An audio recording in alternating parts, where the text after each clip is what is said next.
बिस्मिल्लाहिर्रहमानिर्रहीम। अस्सलाम वालेकुम। हार्वर्ड एकेडमी की तरफ से आपको खुशामदीद कहते हैं।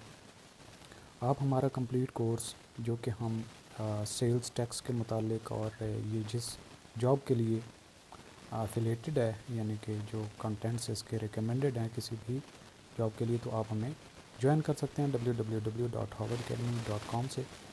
और इसके अलावा आप मज़ीद हमारी जो प्रोफेशनल सर्विसेज हैं like income tax return, sales tax return, goods evaluation और ई पेमेंट की कस्टम एक्साइज और इस तरह के जितने भी मामलात हैं, तो हमारी आप जो एक्सपर्ट प्रोफेशनल फर्म है या सर्विसेज हैं वो भी हासिल कर सकते हैं। ऑनलाइन आपको ये सर्विसेज ऑफर की जाएंगी रिटर्न जमा करवाने के लिए या कंसल्टेंसी के लिए। तो आज हम जिस कोर्स का आगाज़ करने जा रहे हैं वो है सेल्स टैक्स एक्ट 1990। तो इसको हम कंप्लीट पढ़ेंगे और एंड पे जाके इसकी रिवीजन करेंगे इस हवाले से कि उसको थोड़ा कंसाइज करेंगे, लेकिन चीज़ों को हम ग्रिप फुली करेंगे, इसमें हमने कोई चीज़ स्किप नहीं करनी।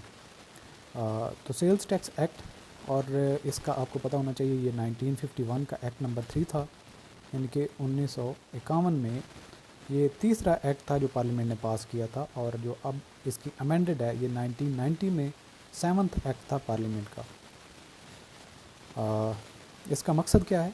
N act to consolidate and amend the law relating to the levy of it tax. तो सबसे पहले तो आपको एरिया मालूम होना चाहिए कि सेल्स टैक्स एक्ट जो है ये किस लिए आया और सेल्स टैक्स जो है किस किस चीज़ पे अप्लाई होता है। तो ये एरिया जो है, या आपको चंद लाइनें ये डिफ़ाइन कर देती हैं कि जितनी भी सेल्स होती हैं किस मामलात में इंपोर्ट करते हुए सेल्स होती हैं, एक्सपोर्ट करते हैं तो सेल्स होती हैं, प्रोडक्शन होने के बाद सेल्स होती हैं, और प्रोडक्शन के प्रोसेस में इस तरीके से मैन्युफैक्चर जब कर रहे हैं तो भी आप जो चीज़ मैन्युफैक्चर करते हैं उसकी सेल्स होती हैं, या फिर जो आप कंजम्पशन करते हैं अल्टीमेटली वो भी आपने कहीं से बाय की है और किसी ने सेल की है। तो ये सारी की सारी चीज़ें जो हैं उनके साथ डील करता है ऑफ गुड्स। ठीक है जी। तो ये इसका एरिया होगा जो आपने याद रखना है कि यानी import, export, production, manufacture, consumption के साथ साथ जो सेल्स का एलिमेंट है उस पे जो टैक्स हमने पे करना होता है उसको सेल्स टैक्स कहते हैं, और इसी को ये डील करता है सेल्स टैक्स एक्ट 1990 का। तो ये दोबारा वही लाइनें जो है रिपीट की गई हैं, where is it is expedient to consolidate and amend the law relating to the levy of a tax on the sale, import, export, production, manufacture और कंजम्पशन ऑफ गुड्स। यहाँ पे सिर्फ मकसद ये है कि ये एक्ट इसलिए लाया गया है कि हम इन सारे लॉज को या जितनी भी ये टैक्स की एलिमेंट हैं, सेगमेंट हैं, इनको कंसोलिडेट किया जाए और इनको एक यूनिफाइड तरीके से एडजस्ट किया जाए। It is hereby enacted as follows. अच्छा, यहाँ से हमारा चैप्टर शुरू हो जाता है, और चैप्टर 1 जो है ये प्रिलिमिनरी, और जैसा कि पहला सेक्शन जो होता है वो टाइटल के मुतालिक होता है, उसकी कमेंसमेंट डेट और उसकी एप्लीकेबिलिटी के मुतालिक होता है। कोई भी आप एक्ट पढ़ लेते हैं तो इसका शॉर्ट टाइटल है एक्सटेंट एंड कमेंसमेंट। सबसे पहला subsection, this act may be called sales tax act 1990। तो इसको हमने नाम जो देना है सेल्स टैक्स एक्ट 1990 है, और ये पूरे पाकिस्तान में लागू होगा। It extends to the whole of Pakistan. और तीसरे नंबर पे it shall come into force on such date as the federal government may by notification in the official gazette appoint. तो इसमें यहाँ पे इमीडिएट का या एडवांस का जिक्र नहीं है, बल्कि गवर्नमेंट की मंशा पे कब से ये अप्लाई करना चाहता है। दूसरे नंबर पे जो सेक्शन है हमारा वो है डेफिनेशंस के साथ डील करता है। हमने जो वर्ड बार बार यूज़ हो रहे होंगे, टर्म्स यूज़ हो रही होंगी, उनको हमने यहाँ पे डिफ़ाइन करना है। और अगर कहीं पे कोई दरमियान में लफ्ज़ आता है और टर्म आती है यहाँ पे डिफ़ाइन नहीं है, तो जो किसी और लॉ में, एक्ट में डिफाइंड है, तो वो मतलब आपने लेने। In this act unless there is anything repugnant in the subject और कंटेक्स्ट। तो सबसे पहली जो डेफिनेशन है वो active tax payer. Active tax payer कौन सा होता है? जो कि कानून के मुताबिक एक्टिवली गवर्नमेंट के साथ रजिस्टर्ड होता है, और गवर्नमेंट के मुताबिक वो जो है वो एक टैक्स पेयर के तौर पे उसका नाम शामिल होता है उस साल की लिस्ट में, तो उसको एक्टिव टैक्स पेयर कहते हैं। लेकिन उसमें से कुछ एक्सेप्शन दी गई हैं कि किस बंदे को एक्टिव टैक्स पेयर नहीं कहेंगे।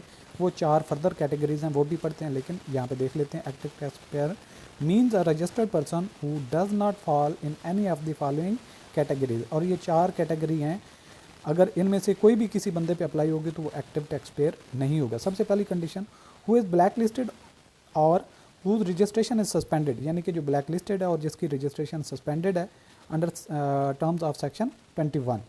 दूसरी condition, fails to file the return under section 26 by the due date for 2 consecutive tax period. 2 consecutive tax period के जो है सेक्शन 26 के मुताबिक जो गाइडलाइन दी गई उसके मुताबिक अगर एक बंदा 2 कंसेक्टिव टैक्स पीरियड में टैक्स पे नहीं करता तो वो एक्टिव टैक्स पेयर नहीं रहेगा। तीसरी condition, who fails to file an income tax return under section 114 और स्टेटमेंट अंडर सेक्शन 115, यानी कि 114 जो है इसमें टैक्स रिटर्न जमा करवाना होता है और सेक्शन 115 जो इनकम टैक्स ऑर्डिनेंस 2001 का होता है इसमें आपने स्टेटमेंट अपने बिजनेस की सबमिट करनी होती है। अगर उसने बाय द ड्यू डेट किसी ने अगर जमा नहीं करवाई हुई तो वो भी एक्टिव टैक्स पेयर नहीं कहलाएगा। Who fails to file quarterly और annual withholding tax statement under section 165 of the income tax ordinance 2001, यानी कि किसी ने अगर क्वार्टरली अगर टैक्स पे करना था, सेल्स टैक्स होगा, और विद होल्ड करना था टैक्स, उसकी स्टेटमेंट उसने नहीं जमा करवाई, और अंडर द सेक्शन 165 जो है उसने जो कि डील करता है इस सारे मामलात विद होल्डिंग टैक्स और क्वार्टरली स्टेटमेंट जो सबमिट करना है या एनुअल स्टेटमेंट आप जो सबमिट करनी है उसके मुताबिक अगर वो बंदा सबमिट नहीं करवाता तो भी वो एक्टिव टैक्स पेयर नहीं कहलाएगा। तो आपने ये चारों चीज़ें और उनके सेक्शन वगैरह को भी याद करने की कोशिश करनी कि कौन कौन से। सबसे पहला जो था वो ब्लैक लिस्टेड या सस्पेंडेड, दूसरे नंबर पे जिसने रिटर्न 2 कंसेक्टिव पीरियड के लिए नहीं जमा करवाई, तीसरी कंडीशन ये थी कि जिसने अपना इनकम टैक्स ऑर्डिनेंस सेक्शन 114 के मुताबिक अपनी टैक्स रिटर्न और सेक्शन 115 के मुताबिक इनकम की अपनी जो स्टेटमेंट ऑफ बिजनेस है वो नहीं उसने सबमिट करवाई, और चौथी जो कंडीशन थी क्वार्टरली या एनुअली विद होल्डिंग टैक्स की जो रिटर्न थी वो उसने सबमिट नहीं करवाई। तो जब ये इनमें से कोई भी एक नुक्ता उस पर लग जाएगा वो एक्टिव टैक्स पेयर नहीं कहलाएगा। अच्छा, इसके बाद नई जो डेफिनेशन एक इंसर्टेड है 1A, 1 तो पहले हमने पढ़ी और 1A का मतलब ये एडिशनल आई, एपलेट ट्राइब्यूनल। इसका मतलब क्या है? Means the appellate tribunal inland revenue established under section 130 of the income tax ordinance 2001, यानी कि इनकम टैक्स ऑर्डिनेंस 2001 के सेक्शन 130 के मुताबिक जो एपलेट ट्राइब्यूनल इस्टेब्लिश की गई होगी इनलैंड रेवेन्यू ऑर्डिनेंस के इनलैंड रेवेन्यू के लिए, तो उसको हम क्या कहेंगे? Appellate tribunal. और इसके बाद दूसरा सेक्शन जो हमें वो बताता है एप्रोप्रिएट ऑफिसर का मतलब क्या है कि जिसको एफबीआर ने अपॉइंट किया हो, नॉमिनेट किया हो और उसमें ऑफिशियल गजट में उसका बताया हो। Means an officer of the inland revenue authorised by the board, यानी कि बोर्ड का मतलब है FBR, by notification in the official gazette to perform certain functions under this act. कौन सा एक्ट? Sales tax act 1990। इसके बाद फर्दर डेफिनेशन 2A है, यानी कि इंसर्ट की गई एरियर्स। एरियर से मुराद ये होता है कि आज का दिन जिसमें हम रह रहे हैं इससे पिछले दिन तक जो उसके ड्यूज़ थे और अभी तक पे नहीं हुए, जब हम ये बात कर रहे हैं तो वो जो उसके ड्यूज़ हैं गवर्नमेंट को उसने टैक्स वगैरह पे करना है अपनी गुड्स पे, सर्विसेज पे, सेल्स पे, व्हाट्सएवर, तो उसको हम एरियर्स कहते हैं। Arrears in relation to a person means on any day the sales tax due and payable by the person under this act before that day but which has not yet been paid, जो अब तक पे नहीं किया गया। तो ये था आज का हमारा सेशन। इंशाल्लाह आगे चलते रहेंगे। आप हमारा सेशन ऑनलाइन ज्वाइन कर सकते हैं। आपको पहले पेज पे जो हमारा नंबर वगैरह दिया गया था आप उस पर कांटेक्ट कर सकते हैं। खुदा हाफिज़।